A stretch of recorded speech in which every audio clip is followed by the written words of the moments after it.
अपने YouTube channel पे genius tax solution में। फ्रेंड्स, आज हम इस वीडियो में बात करने वाले हैं मोस्ट अवेटेड एप्लीकेशन की, जो है रेक्टिफिकेशन ऑर्डर। किन टैक्स पेयर को लगाना है? जिन टैक्स पेयर के पास डिमांड ऑर्डर आए हैं, यानी कि DRC 07 का उनके पास नोटिस आया है फॉर द फाइनेंशियल ईयर 17, 18, 18, 19, 19, 20 और 2021 के लिए, कि जिन भी टैक्स पेयर ने ITC क्लेम किया था on the contravention of section 16 section 4 में, और नया सेक्शन हमारे इंसर्ट किए गए थे सेक्शन 16 सेक्शन 5 और 6 के अकॉर्डिंग, अब वो एलिजिबल है ITC क्लेम करने के लिए। देख लेते हैं, क्विक रीजन कर लेते हैं। सेक्शन 16 सेक्शन 4 क्या कहता है? सेक्शन 16 सेक्शन 4 हमें टाइम लिमिट के बारे में बात करता है। फ्रेंड्स, इसमें टाइम लिमिट बताई गई थी ITC क्लेम करने की। जब हमारा GST को लाया गया था फाइनेंशियल ईयर 2017 में, तो बहुत सारे टैक्स पेयर्स से गलतियां हो गई थी, इनिशियल स्टेज थी, तो ITC उन्होंने प्रॉपर क्लेम नहीं किया था। तो उसके रिगार्ड में बहुत सारे टैक्स पेयर को नोटिस सर्व किए गए थे सेक्शन 73 और सेक्शन 74 में, कि आपने ITC जो क्लेम किया है वो लेट क्लेम किया है। लेकिन हमारे पास बजट आया 2024 में, उसमें ही हमें बात कही गई थी सेक्शन 16 सेक्शन 5 को लाया जाएगा और 6 को लाया जाएगा। जिसने भी ITC क्लेम किया था वो अब उस ITC के लिए, जो पहले एलिजिबल थे अब वो एलिजिबल है उस ITC को क्लेम करने के लिए। फ्रेंड्स, 54 GST काउंसिल मीटिंग में इस फॉर्म के लिए बात की गई थी कि एप्लीकेशन लाया जाएगा रेक्टिफिकेशन के लिए, और नोटिफिकेशन नंबर 22 जिसमें बताया गया था कि आपको उसके लिए कौन सा फॉर्म फाइल करना है, एनेक्सर फाइल करना है, वो उसमें हमें डिटेल प्रोसीजर बताया गया था। इसके रिस्पेक्ट में फ्रेंड्स एक हमारे पास सर्कुलर आया था, सर्कुलर नंबर 237, जो मैंने यहाँ पे डिटेल वीडियो ऑलरेडी मैं बना चुकी हूँ, यहाँ पर मैं उसको अटैच कर दूंगी कि जो भी नोटिस आपके पास आए हैं सेक्शन 73 सेक्शन 74 में, अब वो सारे ऑर्डर जो है रेक्टिफाई किए जाएंगे, उनके लिए स्पेशल प्रोसीजर लाया गया था। वो मैं आई बटन पर लिंक कर दूंगी, यहाँ से आप डिटेल में प्रोसीजर को देख सकते हैं।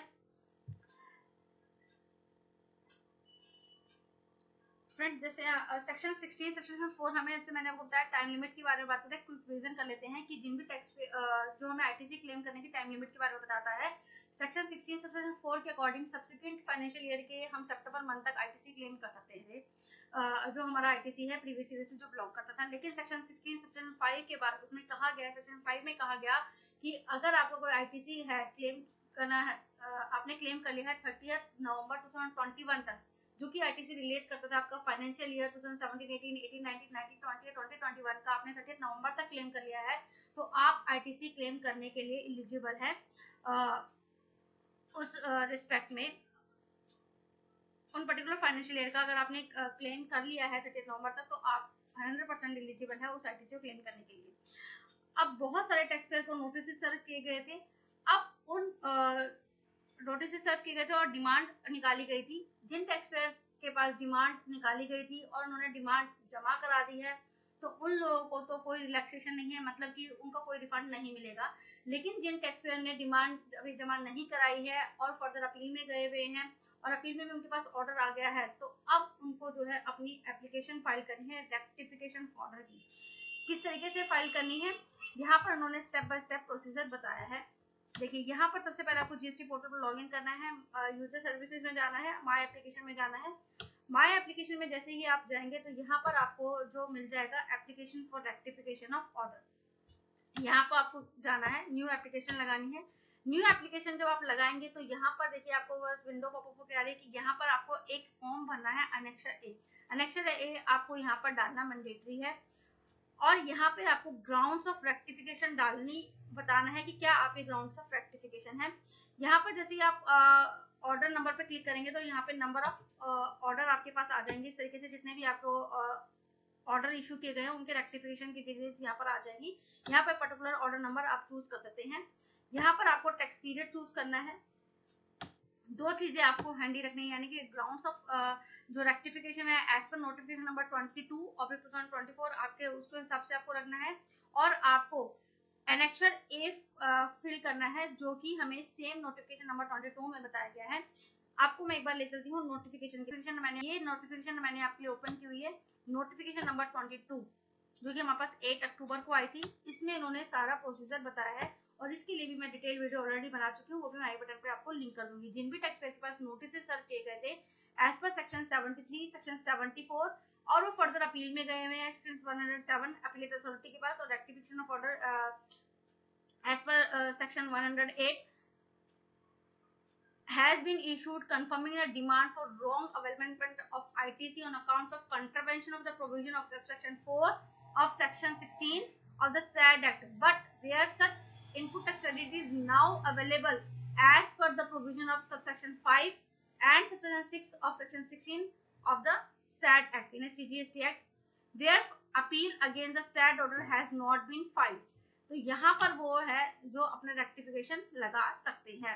यहाँ पर इन्होंने बताया है कि ये एनेक्सर फॉर्म है जो आपको फिल करना है, उसके साथ आपको अटैच करना है। यहाँ पर आपको बेसिक डिटेल डालनी है, जीएसटी नंबर आ गया, लीगल नेम, ट्रेड नेम आ गया, ऑर्डर नंबर आपको डालना है, डेट डालनी है।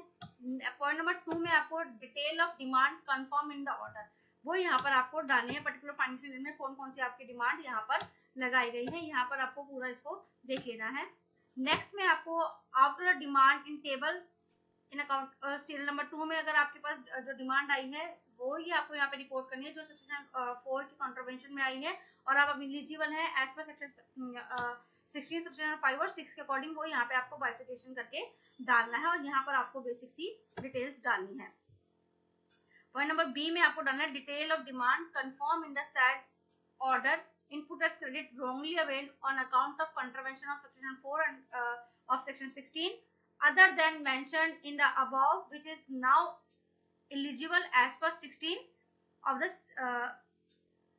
section 16 of the SAD Act, यानी कि जो 5 में कही गई है वो यहाँ पर डालनी है, सेक्शन 5 के अकॉर्डिंग और सेक्शन 6 के अकॉर्डिंग आपको नीचे यहाँ पर डालनी है अपनी डिटेल्स, जो 5 के अकॉर्डिंग है और सेक्शन 6 के अकॉर्डिंग जो है आपको बाइफिकेट करके यहाँ पर डालनी है और सिंपली यहाँ पे आपको ओथ देनी है और वेरीफाई करना है। इस तरीके से आपको जो है अनेक्सर बी आपको यहाँ पर फाइल करना है, अनेक्सर ए आपको यहाँ पर डालना है और सिंपली आपको वेरीफाई करना है। आप उसको वेरीफाई कर सकते हैं थ्रू ईबीसी या डीएससी के थ्रू, आप यहाँ पर उसको फाइल कर सकते हैं। ये एप्लीकेशन जो है आपको फाइल करनी है। बहुत ही अवेटेड ये एप्लीकेशन फॉर्म लाया गया है, लेकिन एक ये सरदर्दी आपके लिए ही है, जिन भी टैक्स पेयर के पास नोटिस आए हैं उन्हीं को ये एप्लीकेशन अपनी खुद से ही फाइल करनी है।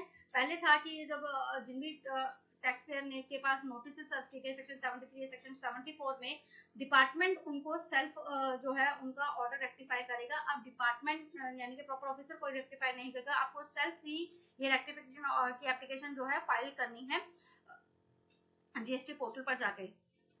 आई होप फ्रेंड्स ये इन्फॉर्मेशन आपको रेलेवेंट लगी होगी। अगर आपको हमारी वीडियोस अच्छी लगती हैं, वीडियो कंटेंट अच्छा लगता है तो प्लीज वीडियो को लाइक कीजिएगा, शेयर कीजिएगा और मेरे चैनल को सब्सक्राइब कीजिएगा जो कि बिल्कुल फ्री है। Thank you for watching.